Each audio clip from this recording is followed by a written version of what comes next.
You are listening to Alex Nanlohi Podcast, to know the Lord and to make Him known.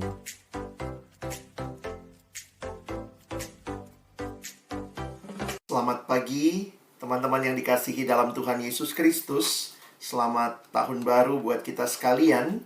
Kesempatan ini kita akan membaca dan merenungkan firman Tuhan dengan tema yang diberikan pada kita selama masih hidup di dunia. Jadi kita akan melihat sama-sama apa yang firman Tuhan sampaikan bagi kita. Jadi saya tadi mengawali dengan sudah masuk tahun 2021, tapi juga kondisi yang kita alami masih di dalam pandemi.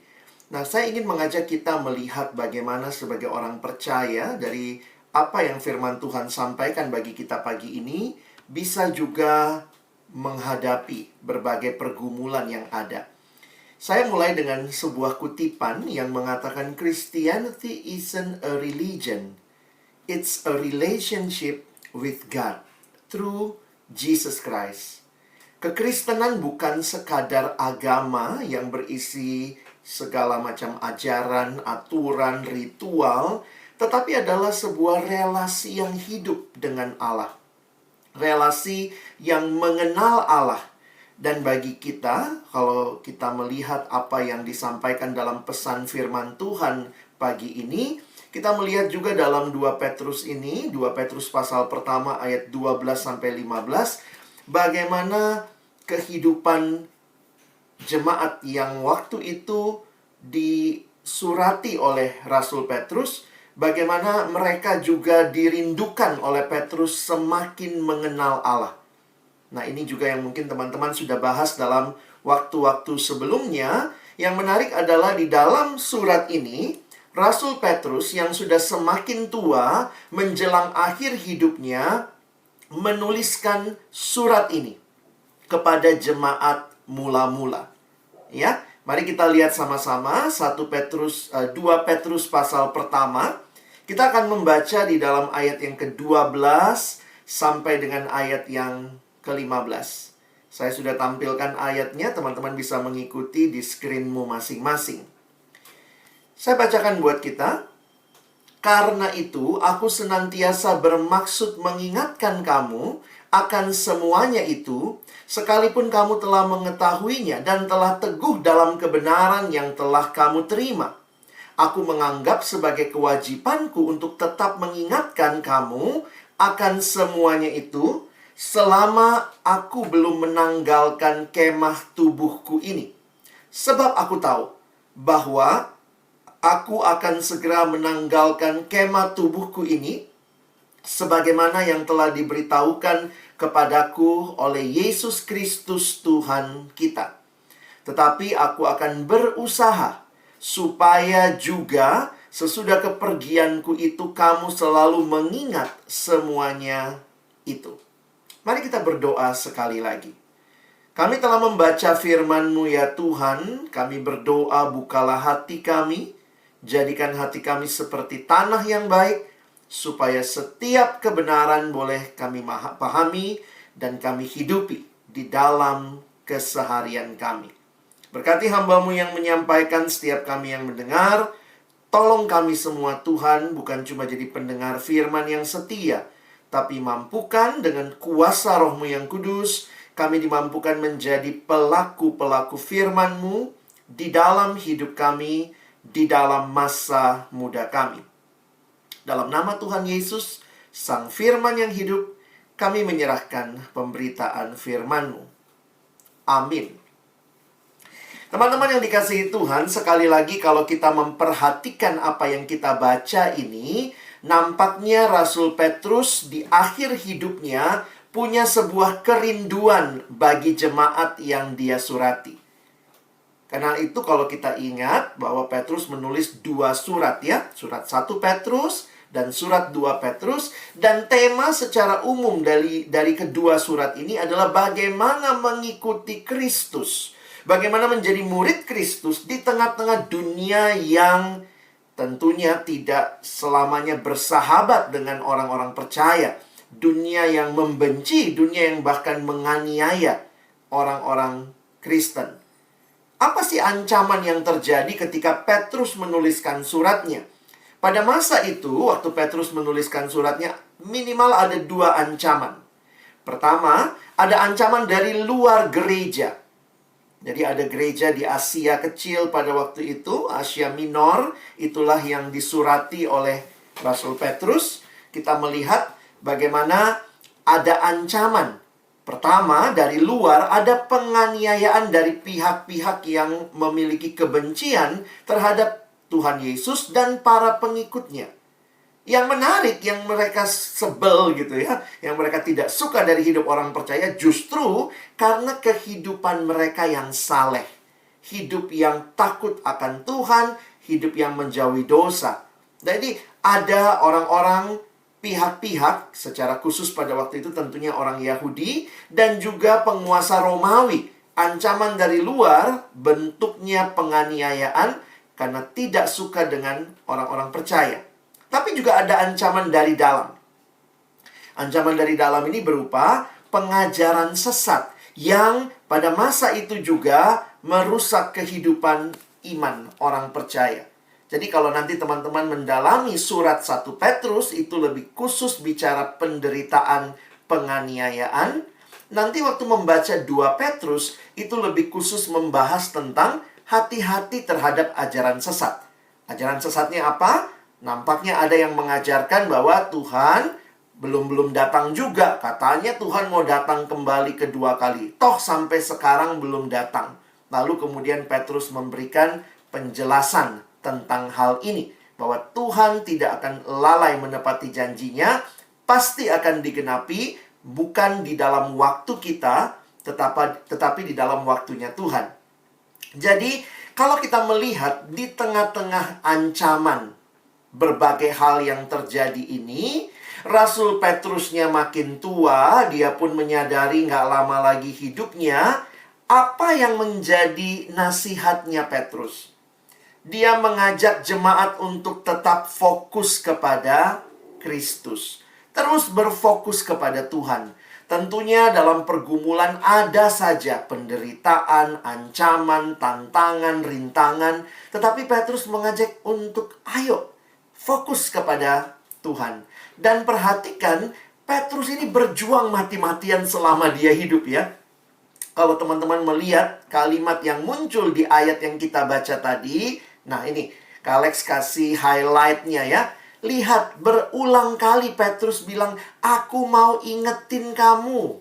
Ayat 12 muncul. Ayat 13, aku menganggap sebagai kewajibanku untuk tetap mengingatkan kamu. Kenapa?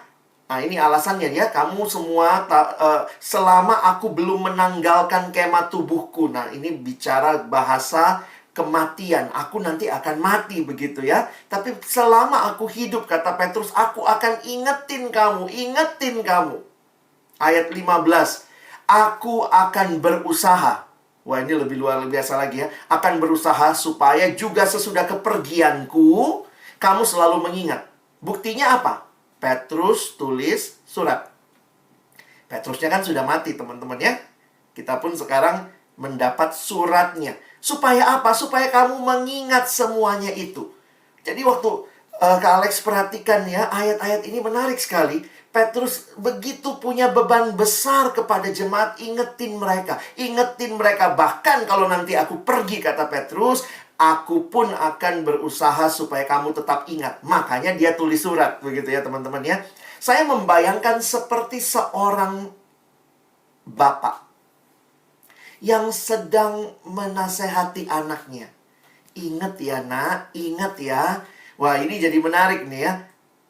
Seperti seorang ayah yang dengan penuh kasih, seperti orang tua yang penuh kasih terus merindukan anaknya boleh survive di dalam dunia yang hostile, di dalam dunia yang mungkin tidak akan bersahabat.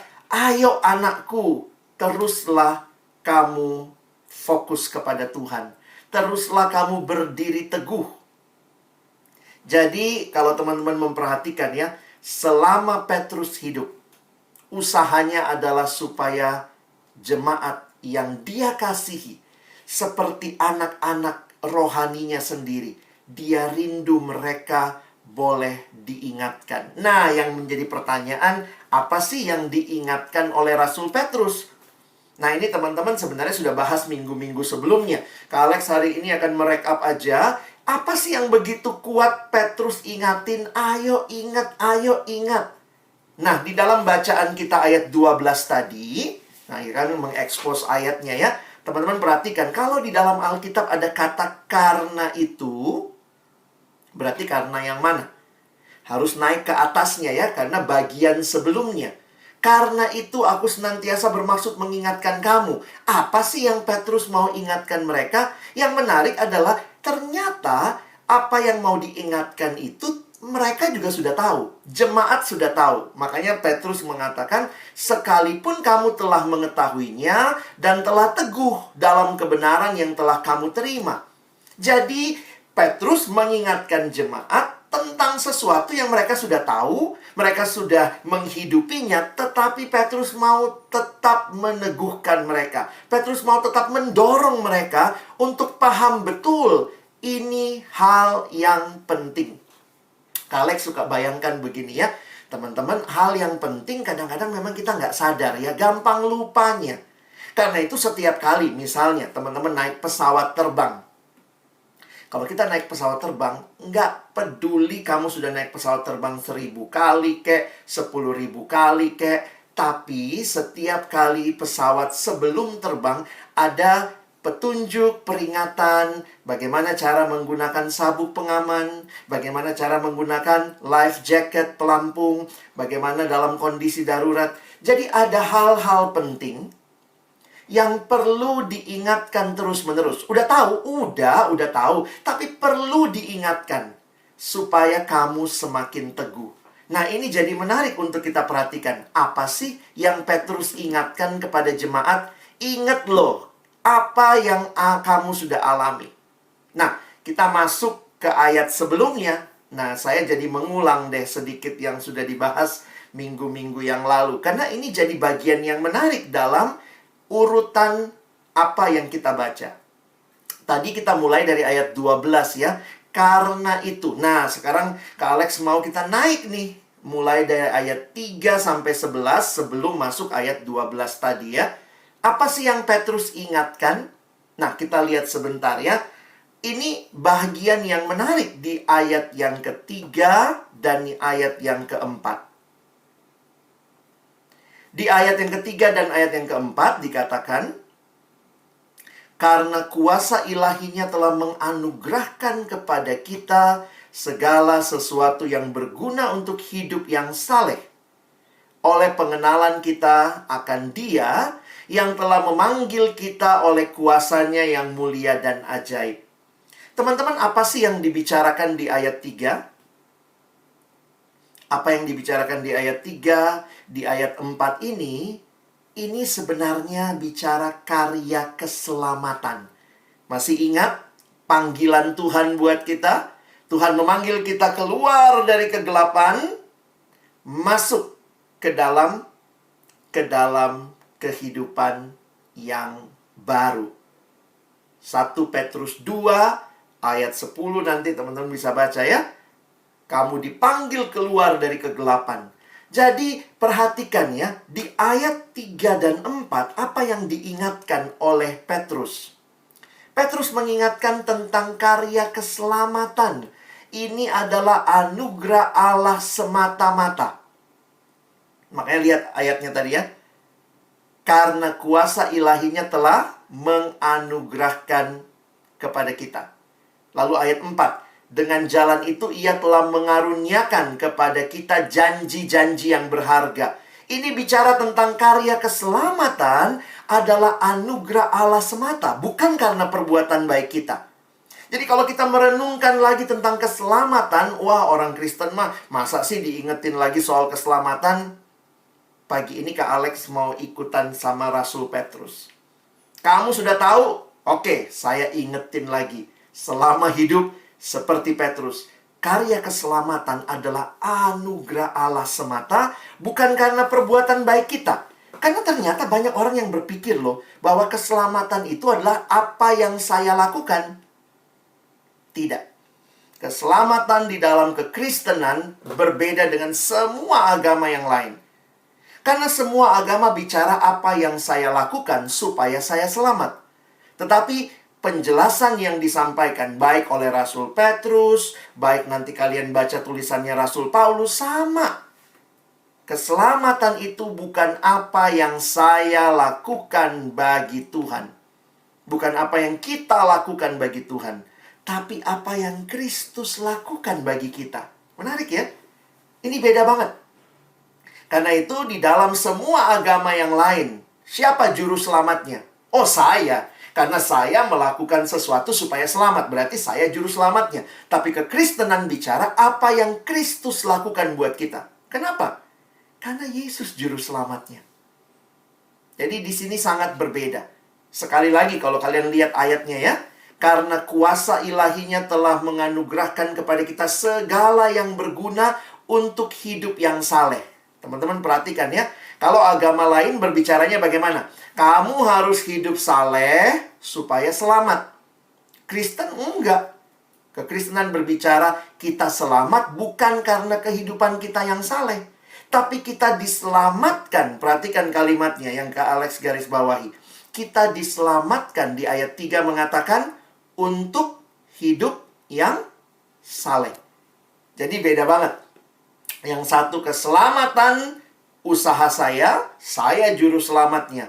Kekristenan, keselamatan anugerah Allah, Yesus juru selamatnya. Sudah tahu? Sudah. Petrus ingetin lagi. Selama aku hidup, aku ingetin lagi, kata Petrus. Dan pagi ini Kak Alex ingatkan lagi buat adik-adikku sekalian. Buat teman-temanku.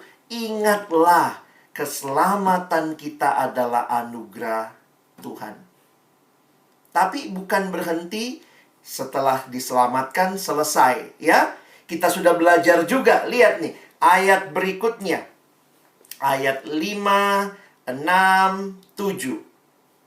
Justru karena itu, karena kamu sudah selamat. Nah, itu kan kalau membaca Alkitab begitu. Justru karena itu yang ayat tadi, kamu harus dengan sungguh-sungguh berusaha untuk menambahkan. Nah, menarik nih. Menambahkan kepada imanmu kebajikan, kepada kebajikan pengetahuan, kepada pengetahuan penguasaan diri, kepada penguasaan diri ketekunan, dan kepada ketekunan kesalehan, dan kepada kesalehan kasih akan saudara-saudara, dan kepada kasih akan saudara-saudara, kasih akan semua orang. Ini lagi bicara apa sih? Bahwa hidup yang sudah diselamatkan itu harus bertumbuh. Terus tambahkan lagi ya. Dalam bahasa Inggris, goodness, knowledge, self-control, perseverance. Paulus menggunakan bahasa, ini buah roh, begitu ya. Harusnya orang yang sudah selamat menunjukkan hidup yang berbeda. Hidupnya sekarang bertumbuh di dalam kasih, bertumbuh di dalam penguasaan diri. Tambahkan terus. Kenapa? Lihat Petrus bilang begini. Sebab apabila semuanya itu ada padamu dengan berlimpah-limpah, kamu akan dibuatnya menjadi giat dan berhasil dalam pengenalan akan Yesus Kristus Tuhan kita. Tetapi, barang siapa tidak memiliki semuanya itu, ia menjadi buta dan picik karena ia lupa bahwa dosa-dosanya yang dahulu telah dihapuskan. Petrus mengingatkan ya, bahwa semua yang sudah mengalami keselamatan, ayo bertumbuh. Nanti kalau teman-teman membandingkan, ini kan Alkitab terjemahan baru ya. Kak Alex sempat melihat terjemahan AMD, Alkitab mudah dibaca ya. Ada bagian terjemahan yang baru ya, namanya AMD, Alkitab mudah dibaca. Nah, perhatikan kalimatnya di situ ya. Jika semuanya, dikatakan jika semuanya itu ada padamu dan semakin bertambah, hal itu akan menolong kamu tetap berguna di dalam pengenalan akan Tuhan kita Yesus Kristus. Nah, ayat 9. Tetapi orang-orang yang tidak bertumbuh dalam berkat itu, mereka tidak dapat melihat dengan jelas. Mereka lupa bahwa mereka telah dibersihkan dari dosa lama mereka. Maksudnya apa? Ayo bertumbuh. Karena orang yang sudah diselamatkan tentunya sadar dia tidak lagi mau hidup di dalam hidup yang lama, hidup yang berdosa. Makanya Petrus ngomong, kalau kamu nggak bertumbuh, berarti kamu tuh nggak serius. Lupa bahwa kamu tuh sudah dibebaskan dari dosa. Kalau sudah dibebaskan dari dosa, ayo jangan lagi hidup dalam dosa. Jangan hidup seperti itu. Bagaimana kalau begitu? Hiduplah bertumbuh. Tambahkan pada imanmu, pengetahuan, kebajikan, penguasaan diri. Jadi yang terjadi dalam hidup kita adalah terus bertumbuh semakin serupa dengan siapa? Tentunya semakin serupa dengan Yesus Kristus. Jadi teman-teman sebenarnya sederhana ya. Ini bukan hal yang teman-teman nggak tahu. Bahkan udah dihotbain minggu lalu. Tapi karena ayatnya mengatakan, Petrus aja bilang, selama saya hidup, saya akan ingetin terus bahwa keselamatan, nah ini ya kesimpulannya. Keselamatan adalah anugerah di dalam Yesus yang diresponi dengan hidup yang terus semakin bertumbuh di dalam Tuhan. Makanya Petrus lanjutkan lagi ayat 10 dan 11. Karena itu saudara-saudara, berusahalah sungguh-sungguh supaya panggilan dan pilihanmu makin teguh. Sebab jikalau kamu melakukannya, kamu tidak akan pernah tersandung. Dengan demikian, kepada kamu akan dikaruniakan hak penuh untuk memasuki kerajaan kekal, yaitu kerajaan Tuhan dan Juru Selamat kita, Yesus Kristus. Teman-teman, ini bagian yang Petrus mau ingatkan lagi. Nah, baru habis ini kan ayat 12 tadi ya. Makanya, kalau Kak Alex menyimpulkan, agar kita dapat hidup dan bertumbuh dalam keselamatan, nah kita butuh sikap hidup responsif terhadap semua perintah, semua janji dan juga anugerah Allah. Memang benar, iman itu adalah anugerah Allah. Tetapi seorang yang hidup beriman akan menjaga hidupnya dalam ketaatan dan kekudusan di hadapan Allah. Tuhan mau kita seperti anak bayi, tapi tidak terus-terusan jadi anak bayi begitu ya. Kita kalau lihat anak kecil, mungkin begitu lihat anak kecil, ih lucunya gitu ya. Kita gemes lihat anak kecil. Tapi bayangkan kalau ada anak kecil terus, nggak gede-gede gitu ya. Itu bukannya imut lagi, udah amit-amit begitu. Orang tua saja rindu anaknya, ayo bertumbuh. Ayo bertumbuh.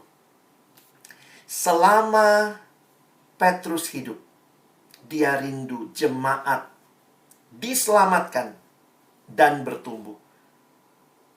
Jadi selama masih hidup di dunia ini, alamilah keselamatan yang indah dalam Yesus. Selama hidup dalam dunia ini, alami pertumbuhan teman-teman. Hidupmu makin berubah menuju keserupaan dengan Kristus.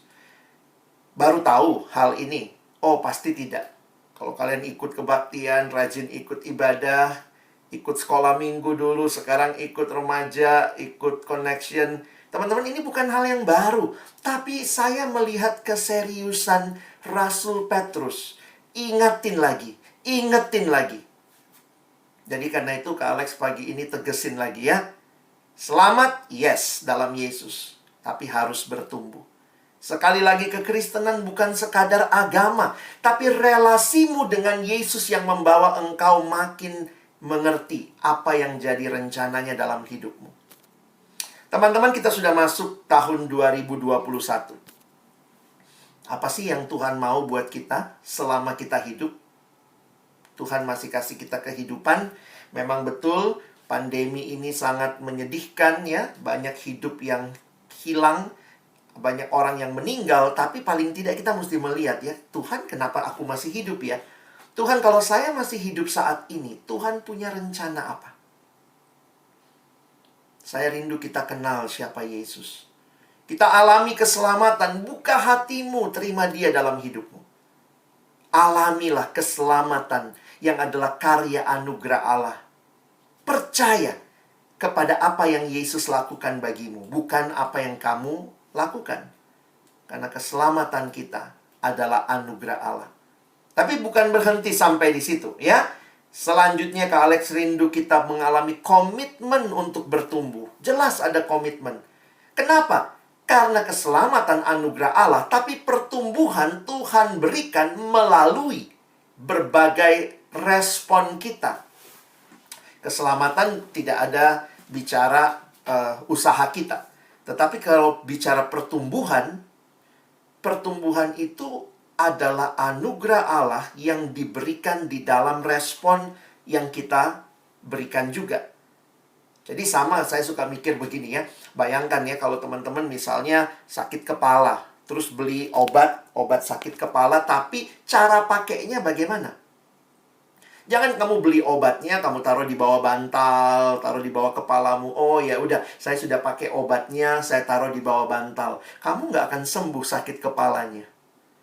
Jadi, kamu mesti pakai dengan benar. Harus direspon dengan benar ya. Buka, ambil air, minum obatnya, ditelan, begitu ya. Jadi ada caranya. Dan caranya itu nggak otomatis begitu kamu punya obat itu. Kalau nggak diminum, ya nggak akan berfungsi. Demikian juga Tuhan menghendaki kita bertumbuh. Tetapi untuk bertumbuh, ayo. Apa yang kita lakukan? Bangun hidup yang berakar dalam firman Tuhan. Ya, kan dikatakan di Alkitab bahwa firman Allah bermanfaat untuk mengajar, menyatakan kesalahan, memperbaiki kelakuan, dan mendidik orang dalam kebenaran. Nah, bagaimana caranya memakainya? Ya dibaca, direnungkan setiap hari. Firman-Mu pelita bagi kakiku, terang bagi jalanku. Jadi jangan ditutup aja Alkitabnya. Mari bertumbuh. Mazmur 119 ayat 9 bahkan mengatakan, dengan apakah seorang muda mempertahankan kelakuannya bersih? Dengan menjaganya sesuai dengan firman-Mu. Ya, dibuka Alkitabnya, dibaca gitu ya. Kak Alex kutip kalimat dari D.L. Moody. D.L. Moody, seorang penginjil besar di Amerika, berkata, "The Bible will keep you from sin, or sin will keep you from the Bible." Kita nggak baca firman, kita tutup, kita nggak bersyukur. Padahal Tuhan sudah berikan firman-Nya untuk menuntun kita. Teman-teman mau bertumbuh? Ayo baca Alkitabmu, buka, renungkan, sama-sama kita diskusikan. Bersyukur juga ada komunitas. Tuhan juga merindukan kita bertumbuh dalam komunitas. Connection ini Tuhan hadirkan. Ada kelompok nanti breakout room, ya jangan langsung tinggal ya. Kita butuh orang lain yang juga bisa Tuhan pakai berbicara kepada kita, mendoakan kita. Kita butuh satu sama lain untuk bertumbuh. Dan bukan hanya bertumbuh, jelas perubahannya. Ada komitmen untuk berubah, ada komitmen untuk beda dengan dunia. Dan akhirnya kalau kita benar-benar mengalami pertumbuhan, mengalami hidup yang berbeda dengan dunia, itu muncul tuh dalam studimu. Banyak ya anak sekarang ngeluh-ngeluh, aduh belajar online, aduh males. Kita harusnya bisa berkata, betul ini sulit. Belajar online nggak gampang, tugasnya banyak banget lagi. Tapi saya bisa dengan kekuatan dari Tuhan. Berseru kepada Tuhan, berserah kepada Tuhan. Keep giving your best to God. Demikian juga Koko Cici yang udah kerja. Dalam pekerjaan kita orang yang diselamatkan, kita mengalami perubahan. Dan kita tunjukkan juga di dalam kehidupan pekerjaan kita. Pergaulan kita. Mari ingat, kita bukan bergaul sekedar biar kelihatan asik gaul, tapi mempermalukan Tuhan. Jadikan pergaulan kita pergaulan yang memuliakan Tuhan. Orang boleh melihat kebenaran, melihat kekudusan. Kalau kalian punya relasi cinta begitu ya, kita pun rindu, itu pun memuliakan Tuhan. Kenapa? Saya sudah diselamatkan, beda dengan dunia. True love waits.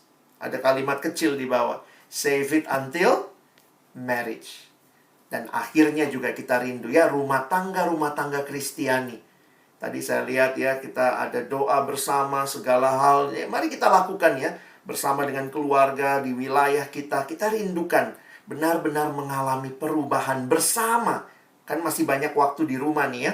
Yuk sama-sama, kalau diajak doa sama papa mama, diajak kebaktian, ya kita rindu melakukannya di dalam takut akan Tuhan. Hari ini firman Tuhan mengingatkan kita bukan hal yang kita belum tahu, tapi hal yang kita sudah tahu. Tapi mungkin kita suka lupa. Karena itu Petrus selama hidup dia terus ingatkan. Karena itu teman-temanku, kita sudah masuk di tahun baru. Biarlah kita terus mengingat apa yang Tuhan rindukan. Kita hidup dalam keselamatannya. Dan kita terus bertumbuh. Benar sih, ini tahun baru ya. This is New Year, but keep in your mind, we have still the same God. Allah yang sama, Allah yang menyertai kita di masa yang lalu, Allah yang juga akan menyertai kita terus melangkah di tahun 2021. Amin. Mari kita berdoa. Tuhan, terima kasih buat firman-Mu. Kami sungguh bersyukur karena setiap kali kami dihadapkan dengan kebenaran-kebenaran-Mu, hati kami dimerdekakan. Bahwa sungguh Tuhan, Engkaulah Allah, pencipta, penebus, pemilik hidup kami. Kami rindu bukan hanya menjalani hidup kami sendirian, tapi sebagaimana Tuhan rindu kami terus mengalami hidup yang bertumbuh, mengalami hidup yang terus memuliakan Engkau. Maka di tahun ini juga, biarlah itu yang menjadi komitmen kami. Kami sebagai anak-anak-Mu rindu bertumbuh ya Tuhan. Karena itu juga yang Tuhan kehendaki. Dan biarlah pertumbuhan kami ini menjadi berkat juga bagi orang-orang di sekitar kami. Kami boleh mempermuliakan-Mu ya Tuhan, bukan mempermalukan Engkau. Terima kasih untuk firman-Mu. Tolong kami bukan cuma jadi pendengar firman, tapi mampukan kami jadi pelaku-pelaku firman-Mu dalam hidup kami. Di dalam nama Tuhan Yesus, Sang Firman yang hidup, kami berdoa, kami bersyukur. Amin.